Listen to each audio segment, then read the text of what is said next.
My lovely and dearest student. तो इस video में हम कवर करने वाले हैं चैप्टर नंबर 3 जो है हमारा एटम एंड मॉलिक्यूल, इसका लास्ट पार्ट। और ये हमारा रहने वाला है full chapter multiple choice question MCQs, और ये सारे ही पॉइंट एनसीईआरटी से रिलेटेड है। मतलब ये जितने भी एमसीक्यूज हैं सारे एनसीईआरटी से, और कुछ होंगे 2-4 जो बाहर से लिए गए हैं। और ये क्लास 9 के बेस्ट सीरीज बनने वाली है क्योंकि 3 चैप्टर बहुत ही ज़्यादा हार्ड था और इसमें एमसीक्यूज भी बहुत तगड़े बनेंगे।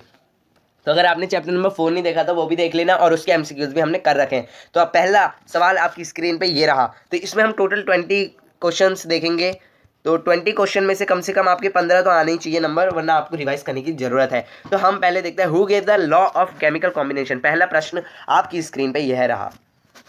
तो इसका आंसर क्या है? जो लॉ ऑफ केमिकल कॉम्बिनेशन था उसको किसने डिस्कवर किया था? तो इसका आंसर होगा हमारे डेमोक्रेटिस, क्योंकि हमने पढ़ा था कि डेमोक्रेटिस जो थे उन्होंने हमारे 2 लॉ ढूंढे थे, पर उन दोनों में काम किसने किया था?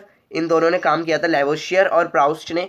तो इनके भी लॉ हमने पढ़े थे पहली वीडियो में। अब दूसरा क्वेश्चन क्या कहते हैं? The invisibility of atom was proposed by Einstein, bore, Rutherford, Dalton.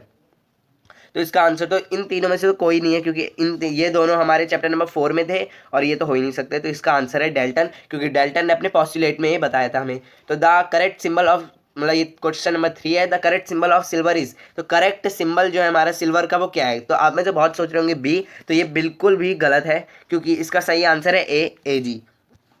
AL हमारा एल्यूमिनियम का होता है। अब यहाँ पे एक गौर करने वाली बात है, अगर यहाँ पे AG बड़ा वाला G होता तो ये हमारा गलत हो जाता, तो इसका हमारा कोई भी सही आंसर नहीं होता। तो क्वेश्चन नंबर 4 हमारा क्या कहता है? The chemical symbol of nitrogen gas is. तो यहाँ पे से आप सोच रहे होंगे कि इसका आंसर D होगा, पर ये नहीं है, क्योंकि यहाँ पे गैस की बात हुई है, नाइट्रोजन की बात नहीं हुई। तो इसका आंसर है N2।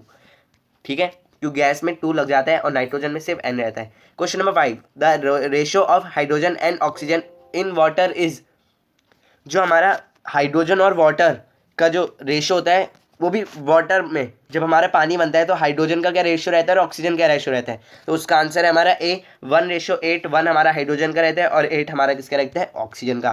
क्वेश्चन नंबर 6 है the accepted unit of atomic mass and molecular mass is. तो हमारी यूनिट कौन सी होती है एटॉमिक मास की? तो हमने U पढ़ा था, पर ये U जो है ना, ये डिराइव्ड पता है कहाँ से हुआ है? AMU। ये आपकी बुक में लिखा गया है AMU, एटॉमिक मास यूनिट। ठीक है, इसकी पूरी फुल फॉर्म है, पर अब हम सिर्फ U कंसिडर करे जाते हैं। तो आप कहीं पे भी लिखोगे, अगर किसी का एटॉमिक मास 16 है तो वहाँ पे आप U लिखोगे, AMU नहीं लिखोगे। ठीक है, तो इसका सही आंसर A है। अब देखते हैं हम 7th question, the reference standard used for defining atomic mass unit is. तो इसका आंसर हमारा B है। अभी मैं पहले बताता हूँ कैसे। तो हमने पढ़ा था ना कि जो एटॉमिक मास होता है किसी भी एटम का, वो कौन से एलिमेंट का मास लेके हम उसको कंसिडर करते हैं। तो हमारा कार्बन था और इसका आंसर है 12। हमारा B बिल्कुल सही है, क्योंकि कार्बन का जो मास होता है वो हम दूसरों से उसकी तुलना करते हैं, तब हमारा क्या मास किसी एलिमेंट का निकलता है। तो इसका आंसर ये है और इसका बिल्कुल सही आंसर है B। अब 8th question, the modern atomic symbol were proposed by. जो हमारे मॉडर्न एटॉमिक सिंबल थे वो किसने करे थे, हमारे सामने कौन लाया था? तो इसका बिल्कुल सही आंसर है डाल्टन, क्योंकि डाल्टन ने ही पहली बार क्या यूज़ करे थे? सिंबल यूज़ करे थे किसी भी एलिमेंट के लिए। तो इसका सही आंसर है A। 9th क्वेश्चन हमारा ये रहा कि सिंबल ऑफ आयरन। अब यहाँ पे देखो आयरन, आप यहाँ पे ये आयरन आ गया तो आप में से ये दोनों बोलेंगे कि इन दोनों में से कोई एक है, पर इसका गलत है, क्योंकि ये है हमारा फेरस। इसका आंसर बिल्कुल सही है फेरस, क्योंकि फेरस जो है हमारा ग्रीक वर्ड से, ग्रीक भाषा से हमारा जो है वो ये वर्ड आया है फेरस, और इसको हमने ब्रिटिश में कन्वर्ट करा तो इसको हमने क्या नाम दे दिया? आयरन। ठीक है, हमने बताया था ना IUPAC, वो नाम दे दिया। तो IUPAC ने हमारा आयरन नाम दिया, पर ग्रीक जो होती है भाषा उसमें हमारा फेरस होता है। तो इसका सही आंसर है C, क्योंकि सिंबल होता है F और E। Question number 10, molecular mass of water H2O is. अब यहाँ पे तो मैंने बताया था कि H और H2 का ही मैंने एग्जांपल लिया था, ये लास्ट वीडियो में मैंने 5th वीडियो में पढ़ाया था। और O का, H का हमारा 1 होता है, O का हमारा कितना होता है? 16। ठीक है, अब जो हमारे 2 बार है तो इसको हम 2 कर देंगे, और ये प्लस, क्योंकि O एक बार है। अब ये कितना हो गया? 2 + 16 हमारा 18 हो गया। तो इसका आंसर क्या है? 8 ग्राम।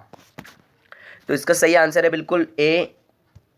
अब देखते हैं हम हमारा 11th question, the mole of compound contain. अब जो हमारा मोल था उसकी एक वैल्यू थी 6.022 × 10⁻23। ये हमारा क्या था, एक एटम मतलब मोल का जो सही डेफिनेशन थी वो थी, पर हमारा एक 0736 भी था इसके पीछे, तो इसको हमने क्या कर दिया, राउंड ऑफ कर दिया, तो इसका आंसर हमारा ए है, क्योंकि 6.023 भी हमारा बिल्कुल सही आंसर है, राउंड ऑफ करके आया है ये, ठीक है। तो इसका सही आंसर है हमारा ए। अब यहाँ पे देखते हैं हमारा 12th question, formula of magnesium chloride is. मैंने आपको एक टेबल बताई थी, तो उसकी आपको थोड़ा याद होना चाहिए कि उसमें से मैग्नीशियम का क्या होता है, एक सिंबल Mg, क्लोराइड का होता है Cl, और इन दोनों में वो क्या होता है, इसकी होती है 2 वैलेंसी, इसकी होती है 1, तो ये हो गए क्रॉस। आप नीचे को भी लगा सकते हो, जैसे मैंने नीचे लगाया, तो इसका आंसर आ गया MgCl2, ठीक है। तो इसका आंसर है हमारा MgCl2, और सी बिल्कुल हमारा सही answer. Sorry. Question number 13, formula of aluminium oxide is. Aluminium और ऑक्साइड की 3 पावर, जब ऑक्सीजन की 3 पावर मिलती है तो हमारा क्या बनता है, ऑक्साइड, ठीक है। तो एल्यूमिनियम की अभी हमने पहले ही डिस्कस करी थी, तो 2 होती है उसकी, है ना। तो इसको हम राउंड ऑफ करेंगे, तो 13 का हमारा डी आंसर बिल्कुल करेक्ट है, ठीक है। अब देखते हैं हमारा question number 14, which of the following is not correctly match. तो हमारे इनमें से कौन सा सही मैच नहीं कर रहा, तो ए हमारा मतलब कैल्शियम का सही है, सिल्वर का सही है, गोल्ड का सही है, कॉपर का हमारा गलत है, तो इसका बिल्कुल बी आंसर ठीक है, ठीक है। इसका डी आंसर ठीक है। 15, how many times an atom of sulphur is heavier than atom of carbon. तो ये थोड़ा ट्रिकी क्वेश्चन है, तो इसको हम डिस्कस करेंगे। ये आपकी बुक से बाहर का है, तो इसमें आपको ज़्यादा नहीं सोचना, क्योंकि इसका बिल्कुल करेक्ट आंसर है, एनी गैस, इसका बिल्कुल सही आंसर है सी, ठीक है। सी हमारा सी इज द करेक्ट आंसर। तो इसमें अगर आपको 8/3 दिखे तो ये बिल्कुल सही आंसर है। अब हमारा 16 है, the number of mole for 52 gram of helium is what atomic mass of helium. तो हीलियम का हमारा एटॉमिक मास दिया है, तो यहाँ पे हमारा ये 16 क्वेश्चन का बी आंसर बिल्कुल ठीक है, ठीक है। आई होप आपको अभी तक समझ आया होगा, 16 का बी आंसर बिल्कुल ठीक है। 17, the percentage of hydrogen in H2O molecule is. ये भी आपकी बुक से बाहर का क्वेश्चन है, तो इसका सही आंसर है बी 11.1111, क्योंकि आप इसको थोड़ा सॉल्व करना। H2O का हमारा क्या निकला था, 18 निकला था। अब हम इसे मल्टीप्लाई डिवाइड, इसको डिराइव्ड करना पड़ता है, तो उसको डिराइव करके फिर हम जो 6.022 इंटू 1023 होता है, उससे फिर हम इसे मल्टीप्लाई करते हैं, तब हमारी ये वाली वैल्यू आती है, जो हमारी 11.11। बी आंसर इसका करेक्ट है।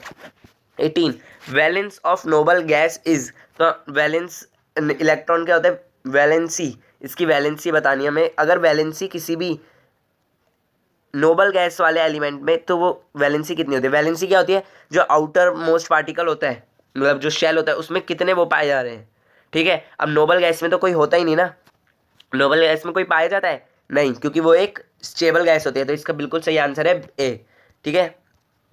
अब हमारा 19 क्वेश्चन आपकी स्क्रीन पे ये रहा, who introduce the term mole in chemistry. तो यहाँ पे हमने बहुत अच्छी चीज सीखी थी, एवोगैड्रो नंबर। एवोगैड्रो नंबर क्या होता है, 6.022 इंटू 10⁻23।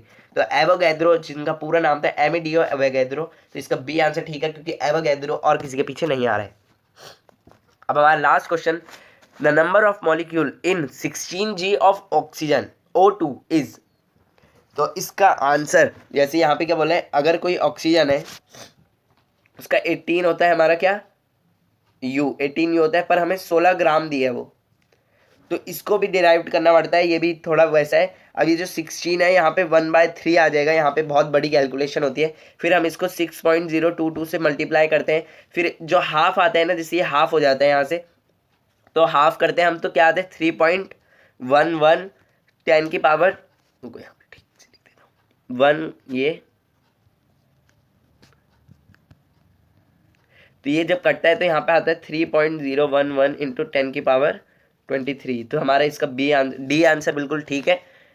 आई होप आपको सारे क्वेश्चन में से कम 5 तो आपके पक्का होंगे गलत। अगर किसी ने बिल्कुल अच्छी तरह बुक को, एनसीईआरटी बुक को पढ़ा है, तो उनके तो सारे ही ठीक होंगे, पर क्योंकि इसमें थोड़े बाहर के भी क्वेश्चन थे, तो आपको थोड़े ये याद करने पड़ेंगे। तो इस वीडियो को अगर अच्छी लगी तो इसको लाइक ज़रूर करना, और ज़्यादा अच्छी लगी तो शेयर करना। और आगे के चैप्टर पढ़ने के लिए, टर्म 2 के आगे के चैप्टर जो हम शुरू करने वाले हैं, चैप्टर नंबर 11 जो है हमारा वर्क एंड एनर्जी, और ये बहुत ही ज़्यादा बढ़िया चैप्टर है। तो हम फिजिक्स स्टार्ट करेंगे, आज का डेट है। तो आपकी जो फिजिक्स का पहला चैप्टर की वीडियो आपकी हो जाएगी सैटरडे को अपलोड, जो हमारा चैप्टर नंबर 11 और ये बहुत ही बढ़िया तरीके से पढ़ाएंगे। तो आज की वीडियो के लिए बस इतना ही। Thank you.